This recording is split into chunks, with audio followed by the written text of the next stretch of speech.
ABP news आपको रखे आगे।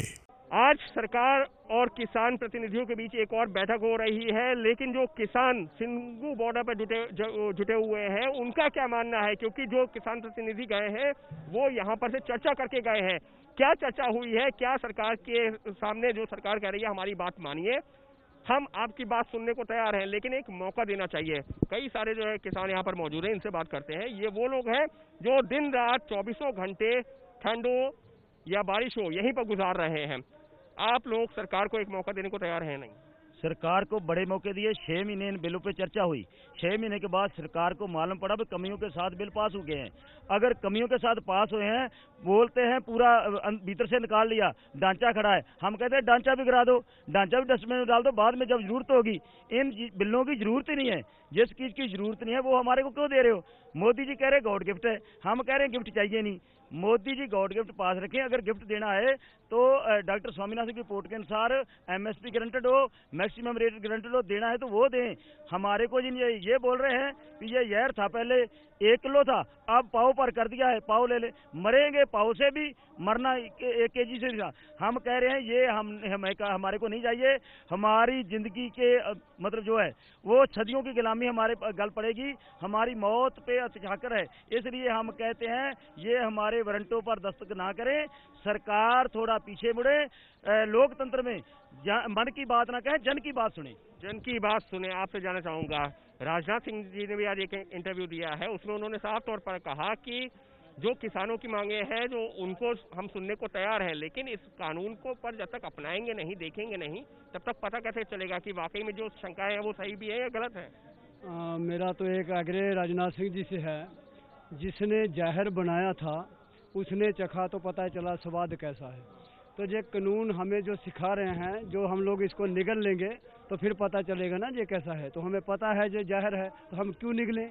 जो राजनाथ जी कह रहे हैं कि हमने कानून बनाया है तो इसको पहले अपना लें, तो कानून को अपना लिया, एक बार जहर को खा लिया तो बचेगा ही कोई नहीं, तो फिर फायदा क्या? लेकिन जब तक अपनाएंगे नहीं तब तक ये भी कैसे पता चलेगा ये सही है या गलत है? क्योंकि अभी तक जो राजनाथ जी का जो कहना है कि एमएसपी की बात जो आप लोग लगातार कह रहे हैं कहीं लिखित में नहीं थी, लेकिन मोदी सरकार के आने के बाद में एमएसपी बढ़ाई गई है, लोगों को फायदा मिला है, कई ऐसे किसान भी सामने आए हैं।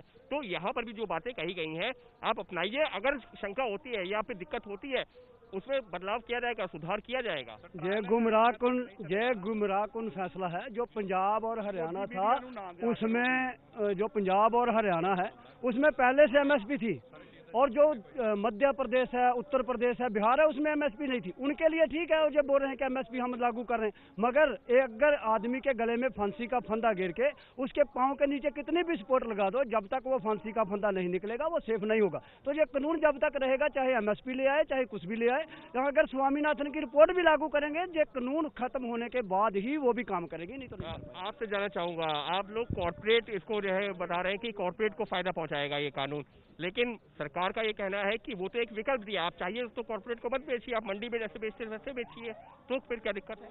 देखिए, पहले ही जितनी भी हम लोग भारत में फसल पैदा करते हैं पहले कारपोरेट खरीदता है। खाली पंजाब और हरियाणा में एमएसपी 2 फसलों पर सरकार देती थी, तो उसका भी जो किसानों का शोषण, उसमें भी किसानों का शोषण होता था। 6% लोगों को एमएसपी मिलता था, तो बाकी 94% किसानों को एमएसपी कभी मिला ही नहीं है। तो ये तो जो अर्थशास्त्री है उन लोगों ने पहले बता दिए हुए। लेकिन जो सरकार कह रही है कि 6% को ही मिलता था, बाकी 94% को नहीं मिलता था, अब 94% को भी मिलेगा, क्योंकि जो सरकार ने जो अभी नीति बनाई है कानून में यही है कि अगर वहां पर जो है मतलब अगर आप लोग कॉर्पोरेट को भी बेचेंगे तब भी एमएसपी पे ही बेचना होगा। तो जब भी हम लोग स्ट्रगल शुरू किया था तो स्टार्टिंग पहले यही बोला था कि जो ऑर्डिनेंस लेके आए हैं उसमें एक लाइन लिख दीजिए कि एमएसपी रहेगा तो सरकार उसकी खरीद की गारंटी करेगी।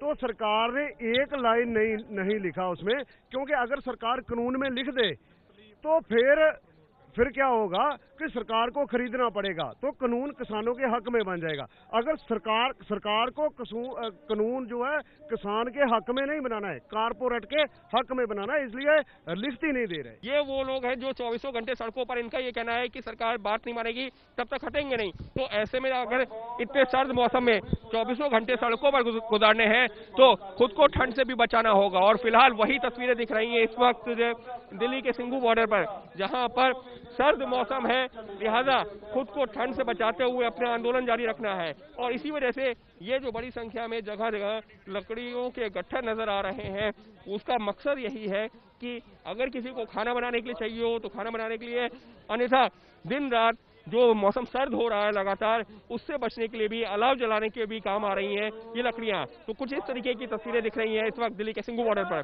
कैमरा पर्सन मोहित कासले के साथ अंकित गुप्ता, बीपी न्यूज, दिल्ली।